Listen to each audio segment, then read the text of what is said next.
Serious survivors of plane crashes, boat sinks or something catastrophic of this magnitude. What's your story? So when I was a very young child, I lived in Southeast Asia. One day early in the morning I was just playing, my parents must have been doing their morning prayers, and the next thing I knew the entirety of the ocean was spilling over itself. We lived on the coast at this time and it was like the whole ocean had just lifted out. My dad grabbed me and ran towards a block of apartments at the end of the street.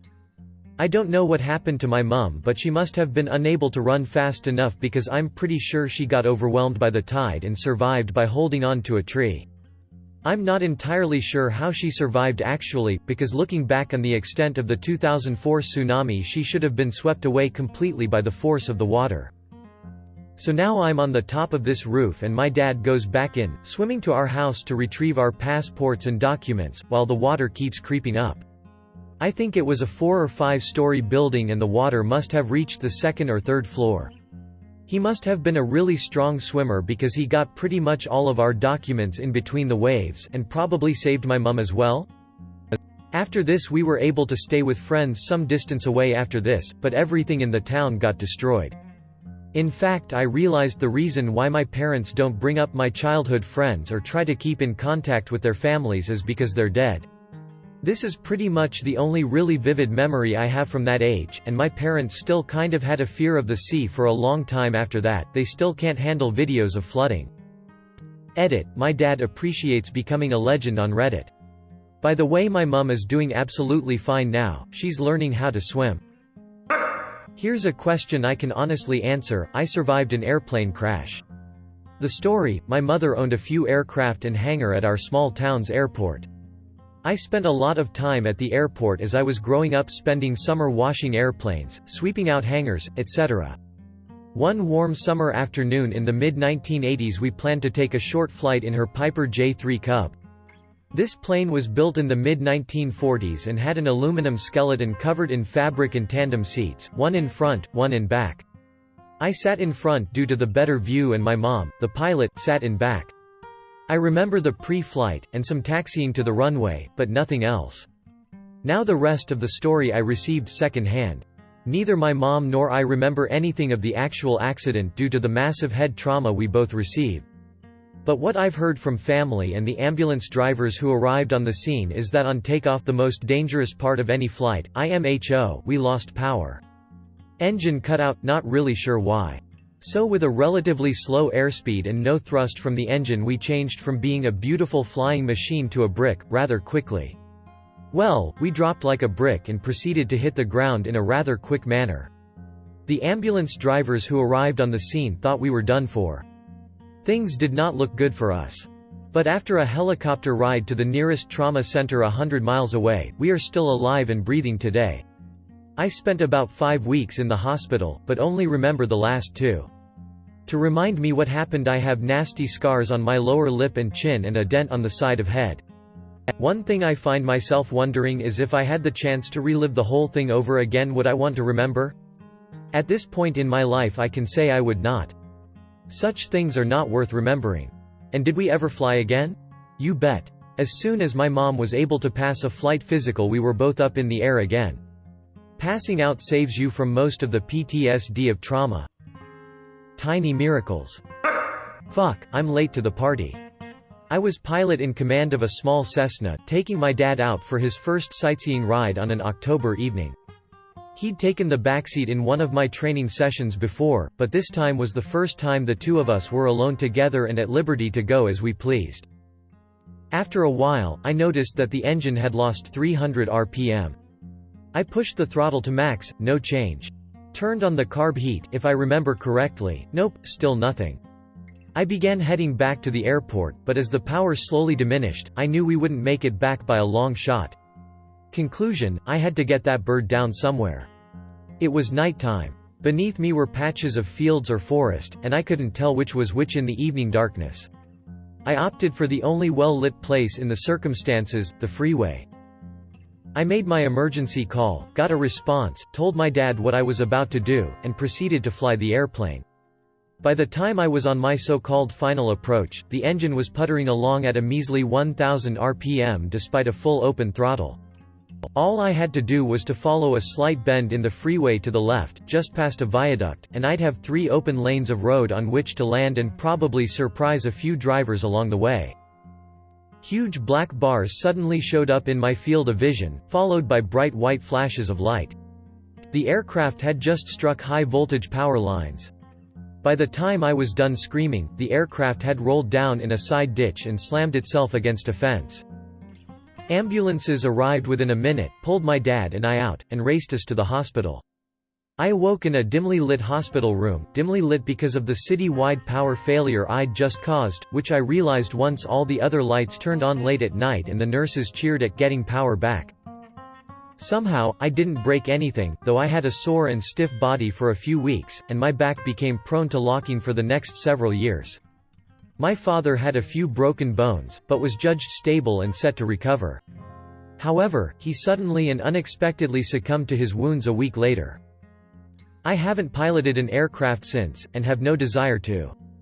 I can be a passenger in an airliner or a commercial small aircraft without a problem, but my days of flying are over. From what you described, it sounds like you noticed your engine trouble early. Too often pilots don't know anything is wrong until the stall horn is going off in the middle of a turn. With this in mind, if you decide to get current again, I would fly with you. I was in a plane crash in 2013. 3 friends and I had taken a Cessna to interior BC for the long weekend. One friend had their private pilot's license. The day we were heading home it was quite hot, and the plane was, according to investigators, overloaded and overfueled for the heat, altitude. Once we reached 2,000 feet above takeoff we began losing airspeed. The pilot panicked and did some steep turns in an attempt to gain some speed, but it scrubbed nearly all our altitude pretty much instantly. Now at a few hundred feet and descending rapidly, the pilot took aim at a farmer's field. They managed to level out at around tree height, but we were quickly running out of field. Maybe 100 or so meters before the end of the field they dropped the plane to the ground, the nose dug in and we flipped end for end. I ended up walking away essentially unscathed, minor bruising from the seat belt and some small scratches. The pilot had a pretty good cut, and bashed their knee up on the dashboard. The front passenger, my GF, took pretty much the brunt of it all. Her seat ripped off the floor, smashing her against the roof. It shredded the ligaments in one side of her neck, compressed her spine, and concussed her badly. The ligaments were bad, and are still causing issues now 5 years later. But the post-concussion issues were far worse. Watching someone you love lose the ability to read, remember what they had for breakfast or whether or not they had breakfast, maintain any semblance of emotional stability, or even do something like play a board game to pass the time, learning and remembering rules was too stressful, was the worst thing I have ever experienced. It took a solid 2 years before things started returning to what I could call normal. I'm sure I'll come back and add to this post, but I've got to get back to work. TLDR, here's a pic of the plane. I'm late, but I hope some people can hear me out. I was in a plane crash when I was 9. It was a small plane, with only my dad and I being the only ones in the plane. The plane had 4 doors and a propeller. That kind of plane. We were about 1,000 feet over the San Francisco Bay, and the engine quit. The plane proceeded to fall, as would be the case. We approached the water, my 9-year-old brain coming to grips with the concept of death and such. We hit the water, and the plane skipped a few times, and water began to flood through the floor. My dad and I got out and sat on the wing of our sinking plane for about 30 minutes, and the plane was too sunk to stay sitting on, so we had no choice other than to swim towards shore. The shoreline was miles away at least, however we had no other options. As we were swimming, mind you the water was freezing in October, another recreational pilot in a helicopter flew overhead and attempted to drop us life jackets. One was horribly off the mark, but we were able to grab one. After swimming for half a mile in t-shirts and shorts we came across a mud flat and dragged ourselves onto it. We were waiting there for a while, and a Department of Fish and Game boat trolled by, looking for illegal hunters. This led to our rescue. When I got home, I took the best shower of my life. Now, I'm 19 and still have a residual fear of flying, but I am okay with flying on my own and all that. What really left an impact on me is the experience of a worst-case scenario, and how my mind will usually jump to that in most situations. This anxiety has led to me being incredibly jumpy, and on edge constantly. PTSD can manifest itself in all walks of life, with even the littlest things resulting in my getting spooked. As a 9-year-old without any follow-up therapy, coming to terms of this on my own has really shaped my character. The cause of the crash? Condensation in the fuel bladders of the plane put water in the engine, killing it mid-flight. They didn't successfully recover the plane, but they managed to pull it up out of the water to see if they could determine a cause. The plane was far too damaged to be anything other than scrap at that point. On a positive note, this accident gave me a new perspective on life, and showed me that life can be taken away just as easily as it is given. Life each day like it could be your last. SRRY in advance for bad English.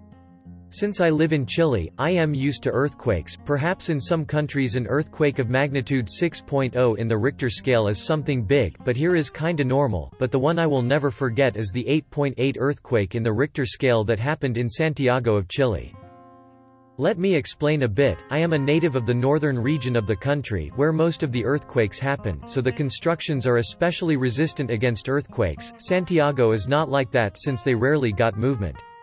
So back to the story, I was going to a concert in Santiago and was staying in a friend department for the week I was there. It was a 27 of February of 2010, 3:33 a.m. We were chilling with my friend and some of his when suddenly all the light went down. We thought that maybe the building got a malfunction. Then, looking through the large windows we saw all the city went dark. I don't know if you guys have been on an apartment building during a huge earthquake, but summarizing is like being on top of a wet noodle that moves one side to another constantly. The first thing that got to my head is to stay away from the large windows and go under the table. I happen to be very cold-minded in this situations by the way. While my friend and his were screaming like hell, I tried to keep them calm by telling them the usual, everything is going to be okay, earthquakes are usually short so we just needed to wait and safe. Jesus, I was wrong, the earthquake was 3 minutes long, the largest 3 fucking minutes of my life. When it finished I was relieved. I checked if everyone were okay and they were, just scared as FCK. I asked my friend, named Ben by the way, that we need to get the hell out of there. Ben gave me the reason and pack up a BP with some supplies. When he was getting his BP, his friends just run of the place to get to their families, told them to stop, that we need to stay cool and together, but the need to see their families was greater, and I totally understand that. Ben finished packing and we started running to the emergency stairs. We were making our way while using the cell phones to illuminate the hallway, when suddenly Ben stopped me from nowhere. I asked him what wrong and he just replied me, look, pointing the flash of the phone to the floor. I was just like the movies, the building was split in half. I yell, oh shit, when he falls on his knees while looking at the bottom of the building. His friends, in the rush to see their families, didn't saw that the building was split in half and fell down. We expected the worst. Ben started crying and I was in shock. Just 30 minutes back I was hanging out with them, laughing, and now I just see their bodies there. An infinity of screams and cries created the atmosphere of that night. We make our way down through the holes in the building. While doing it, we tried to help as many persons as we can, some trapped by giant stones, some just dead. The one image that will stick to me forever was the one of a mother hugging his daughter in order to protect her. We find both of them dead.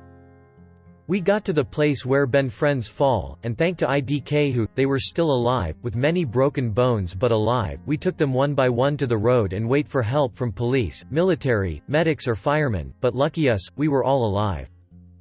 I watch and experience two sides of humans that day, the ones that try everything to help other in any way possible, and on the other side, the ones that take advantage of the situation, just to steal stuff from destroyed homes. So that my story is actually way longer but didn't wanted to make it tedious to read. Thanks for reading a piece of my story. Edit. Wow, didn't expect this to blow up, haha. Thanks everyone for your kind words. We are actually fine now. For anyone curious, here is a pic of the building the next day. Random fact, 3 years later another 8.3 earthquake hit my city, lucky me, huh? When I was 19 my buddy and I went fishing is a pretty big lake up in Gainesville, Florida. I was sitting at the very front with the cooler to try to balance out the weight, and while we were crossing the middle of the lake in our canoe we had a paddle strapped to the side and it caught the water while we were going about 20 miles per hour. It threw us probably 7 to 10 feet and immediately started sinking. About 5 minutes before that happened we decided to put both of our phones in a waterproof box, which ultimately saved us. There was no one else out that day given it was a little chilly outside. So after we were in the water the boat started sinking fast, but my friend and I stayed calm and started brainstorming on what we should do.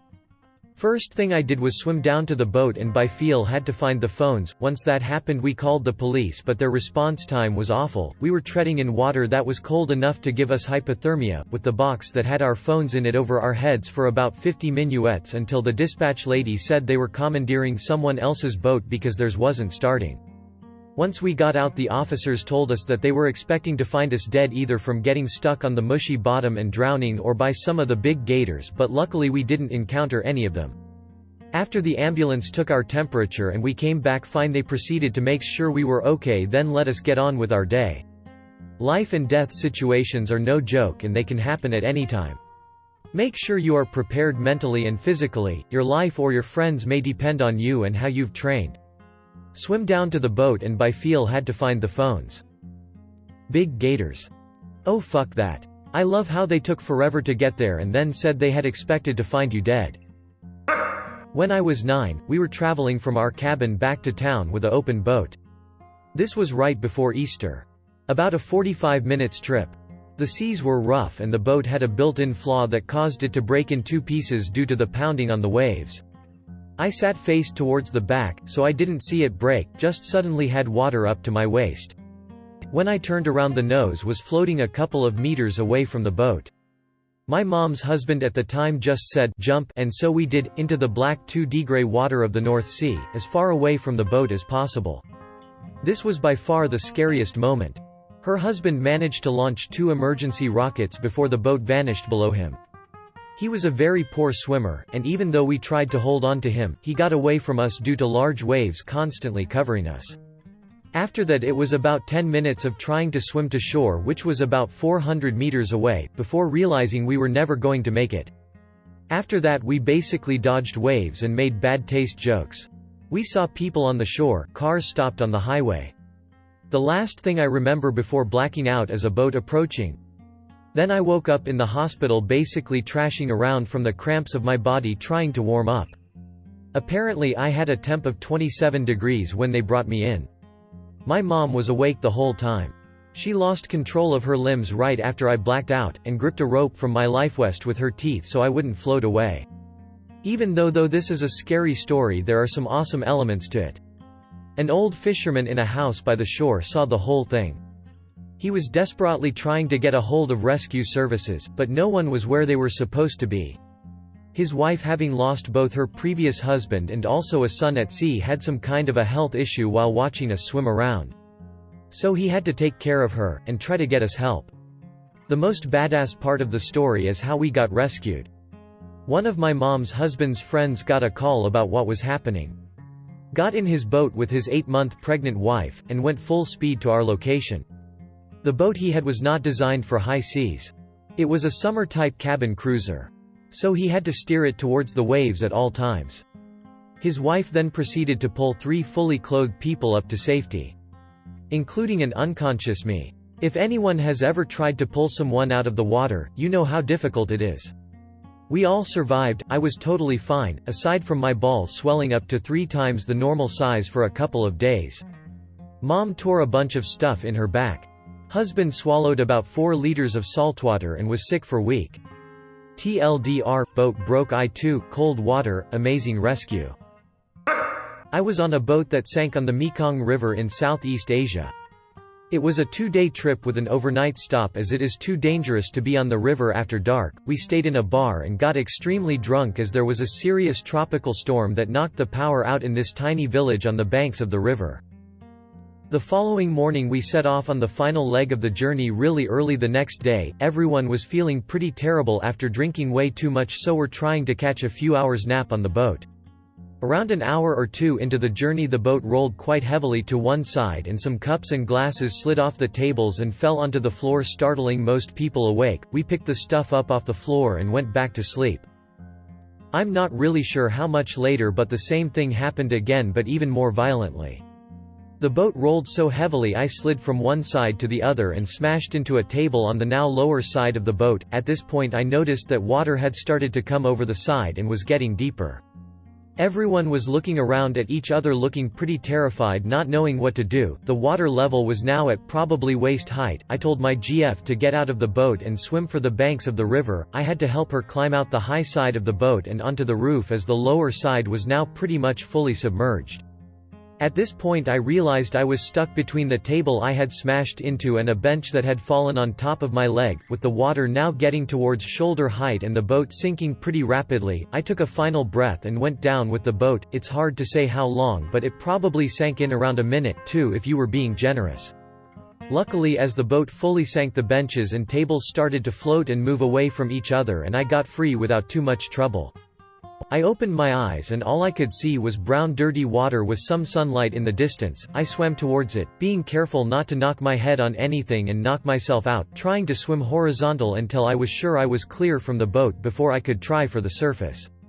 I managed to pop up not too far away from the river bank. I looked around and saw a few of the other passengers being swirled around in the rough current, trying to grab anything that was floating to save themselves, calling out for help. I'm a pretty terrible swimmer, so realized trying to help anyone else would probably just end in them dragging me down with them, so struggled and eventually made it to the bank. I made it but didn't have the energy to pull myself out of the water. I half got onto some rocks and waited to catch my breath. Some other passengers that made it out of the water ran over to tell me my GF was safe further downstream. The guy driving the boat had jumped in and pulled her out because she was struggling. To give some background detail, this boat was being run by a young family that lived on board. As it customary in large parts of SE Asia, it is considered rude to wear your shoes inside someone's house. As a consequence, we had to remove our shoes when boarding the boat. We were now trying to traverse the rocky banks of the river with no shoes, trying to find other passengers. Getting back to the main story, the captain of the boat at this stage was screaming at the river, not knowing if his wife and 2 children made it off the boat before it sank. We came across them later on. His wife had somehow managed to make it off with her baby slung over her back and her young son. After a while we had managed to flag down another passing boat. Initially they didn't stop, but I think they must have started to see random bits of floating debris from the boat and realized what had happened and came back for us. Further down the river we found more passengers that had been rescued by some local fishermen.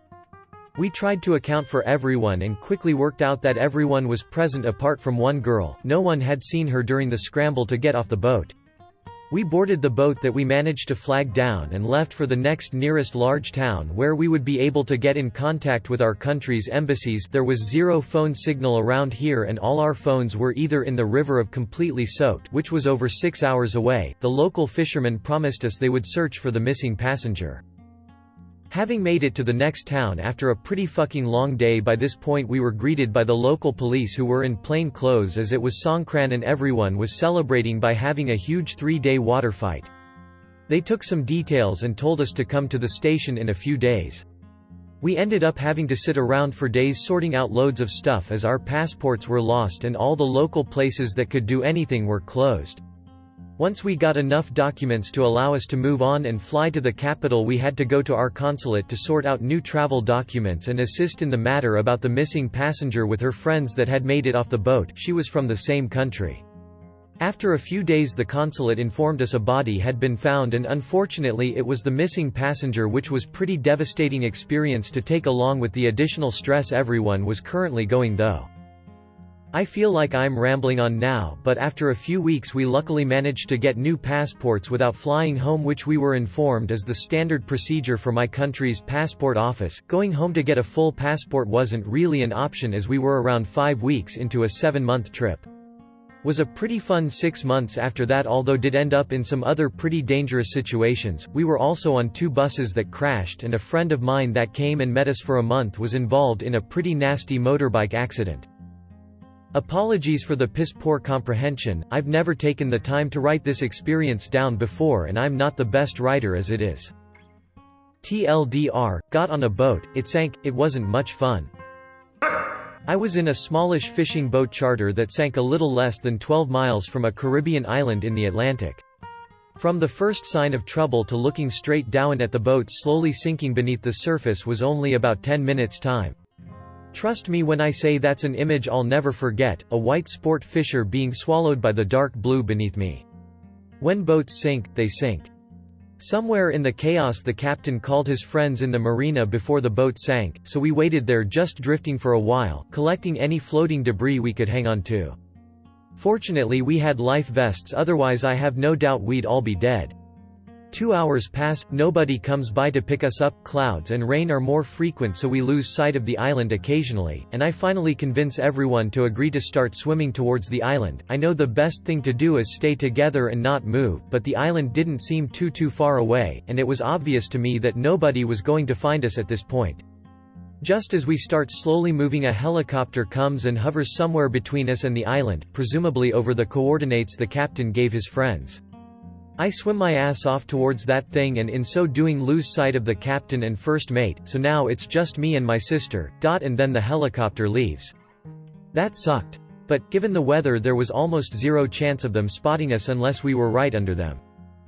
We decide our best chance at survival is to keep swimming towards the island.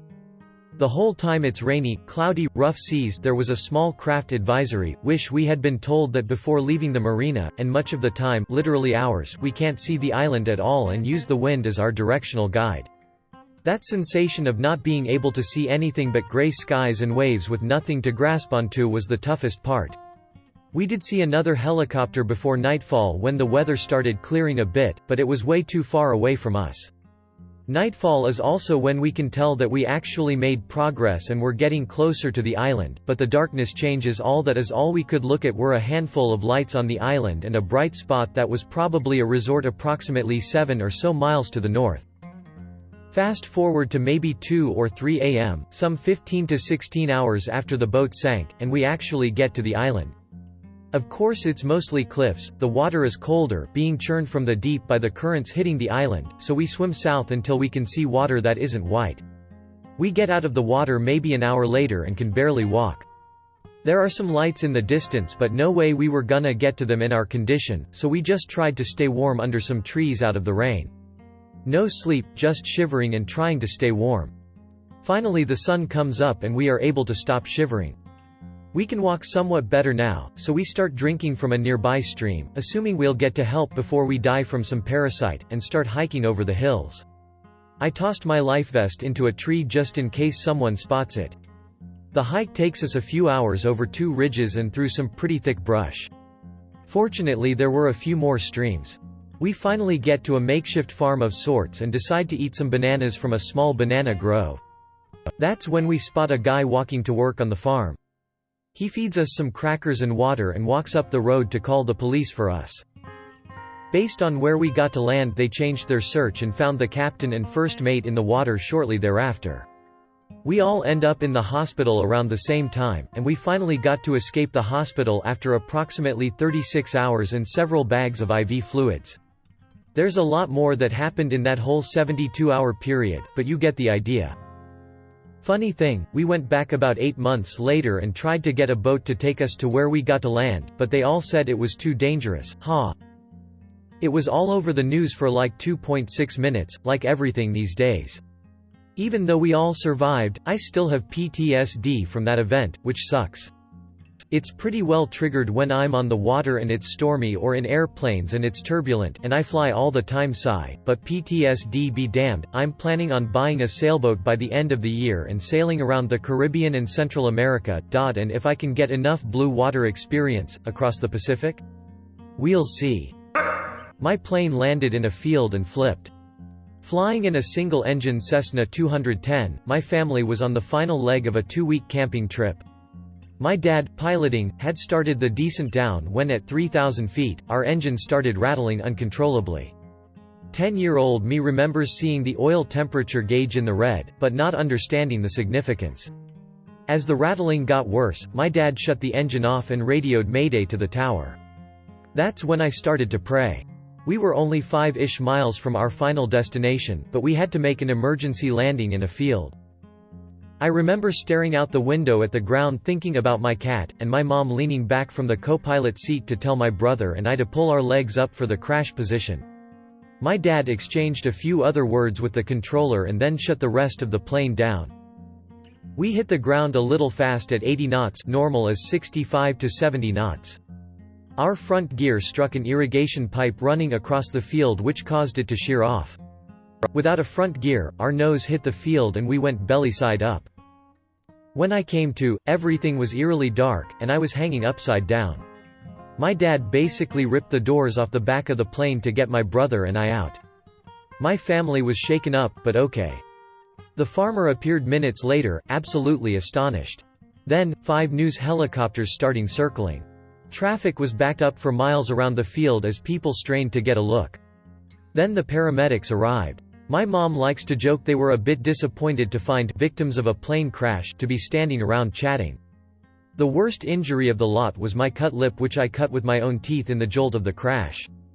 And my parents got some bruising from seat belts a few days later. The farmer's wife gave my brother and I Cheez-Its and honey sticks, and I can't eat them to this day. And the first thing I did when I got back home was hug my cat, as a 10-year-old does. As far as my individual story goes, I got my pilot's license 3 years ago at the age of 18. I'm now in school to become an aerospace engineer, where I hope to one day design planes that save people like this one saved my life. It failed in the most elegant of ways, and my dad's quick thinking and training was able to see us to the ground alive. And for those wondering what happened to the plane, an unidentified object clogged the oil filter in the engine, leading to a piston overheating, snapping, and punching a hole in the side of the engine. And the first thing I did when I got back home was hug my cat, as a 10-year-old does. Exactly what I did when I got home after being hit by a car. He made a beeline for me and stuck to me like glue for the next week. He knew, I don't know how, but he knew. I was stuck in a bushfire here in Australia.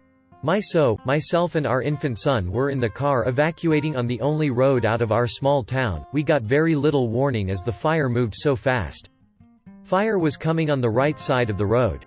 Smoke everywhere, could hardly see. So was driving and luckily saw the truck in front of us and stopped in time before hitting it. A semi-trailer truck 18-wheeler had jackknifed in the road and was blocking the way. We couldn't see if anyone was in the truck, and I was going to go out and check, but the fire was now at the roadside on our right, and years of fire safety education had taught me you stay in the car. We had a UHF radio in the car, so tried to contact the truck on that with no response.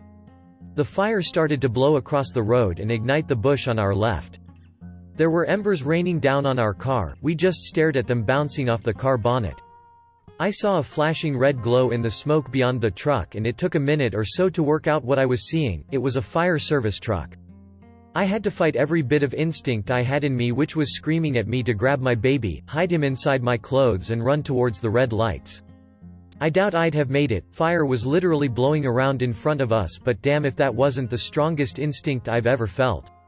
I just sat there in the car repeating over and over to myself, stay in the car, stay in the car. So managed to contact the Farees on the UHF to alert them to our presence. They sprayed water over us while a secondary truck drove through the burning scrub around the big truck to reach us, and then the rest all was a blur, being transferred to their truck and driving out of there, watching the bushfire raging behind us. Saw the news in hospital where they reported 2 deceased people found in that semi-trailer truck. Volunteer firefighters saved our lives. Survived the Isla Vista shooting of 2014. I still get jumpy when I hear fireworks or other loud noises. My immediate response is almost always to scramble under the nearest table. PTSD is a bitch. My husband's parents lived on a boat off the coast of Asia for a while about 20-something years ago. Well, when my mother-in-law was about 8 months pregnant with my brother-in-law, the boat sank in the middle of the ocean. It happened slowly, over the course of a day or so the couple sent out a bunch of distress calls, packed the important things, and camped out in the lifeboat while the ship sank. They saved a few nice things for their eventual rescuers, a Nice canned ham and a good bottle of wine. Well, they were eventually picked up by the Exxon Valdez, which was fortunate. Unfortunately, at the time the crew was entirely Muslim, and as such the canned ham and nice wine weren't ideal gifts. Thanks for watching our video. If you like it, please smash the subscribe and like button to support the channel, so that we can create more quality content in the future.